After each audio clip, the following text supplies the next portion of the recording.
ka je sai ka ce ayu alhaji malam ka yi tallan maganinka ka faɗi gaskiya ba sai ka yi zuƙi ta mallau ba. Malam idan ka yi amfani da wannan maganin, idan ka yi amfani da wannan gadalin, za ka yi jima'i so 10 cikin dare, za ka yi jima'i so 7 cikin dare. Idan ka ba sai ka ce ayu, ko ayu yana yin so 10 ne? Faɗi gaskiya, ka gaya mutane gaskiya, kar ka wahal da kanka a ta ce maka ga maganin ƙarfi, kasuwa a cika, in ka je kasuwar ƙauye ka siyo. Mu masu bayani mu ce ga magani ka biyo mu da Allah ba mu maganin ƙarfi. Kar ka wahal da kanka ɗan adam. Ɗan adam Allah ya halicce ka da yanayin ƙarfinka da yanayin kuzarinka. Ana amfani da maganin ƙarfi ne idan aka samu rauni na cututtukan da suka hada da siga, hawan jini, sanyin mara, basir. Su ne su ma idan kai maganin su ya fita, baka da buƙatar maganin ƙarfi. Haɗa wannan shayin ka rika sha ya wadatar da kai. Duk wanda zai ce maka ga maganin karfi, wannan maganin kaza kaza zai kai kaza sai kai kaza, dan uwa haɗa wannan haɗin da zan gaya maka, wallahi ya zama maka daman wala haman, ya zama maka koyaushe za ka rika amfani da shi.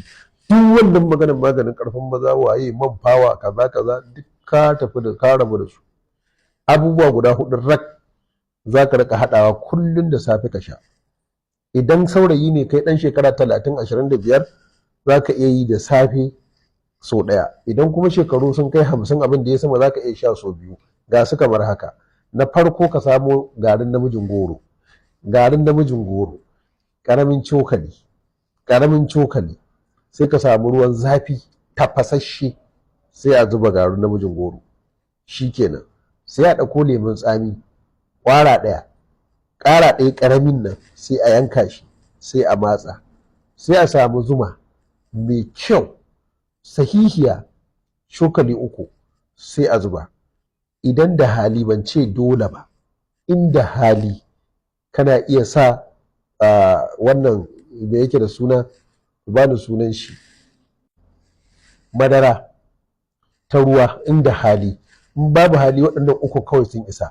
Garin namijin goro, zuma, lemun tsami a ruwa mai zafi, sai ka yi yadda ka san shayi haka yake. Inda hali a sa madara ta ruwa, in babu hali Nescafe kaɗan kamar rabin ƙaramin cokali sai a haɗa.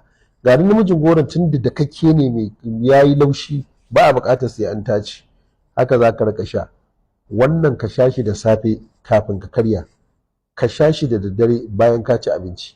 Wallahi ba ka da buƙatar wani maganin ƙarfi, maganin kaza. Ai kan ba mutane kai ta hauka cewa kai kuma bawan Allah kana neman maganin ƙarfi domin kana so ka biya buƙata. Ka haɗa wannan shayin namijin goro da zuma da lemun tsami da Nescafe ko madara, ya ishe ka. Da Allah idan ka haɗa kuma buƙata ta biya, ka gaya ma 'yan uwanka. Wannan shine, wannan abin da yasa na ce daman wala haman, za ka ci gaba da yin shi ne. Ba magana wai ai kwana 1 kwana 2 a bari, a'a, ya zamanto zai shiga cikin jininka, zai zauna a cikin jininka, zai zauna a cikin jikinka. Za ka ga taimako cikin yarda Allah. Za ka ga an daina zumbura ma baki, sai dai ka ga ana karkata maka ɗan kwali. Allah ya ba mu ikon haɗawa.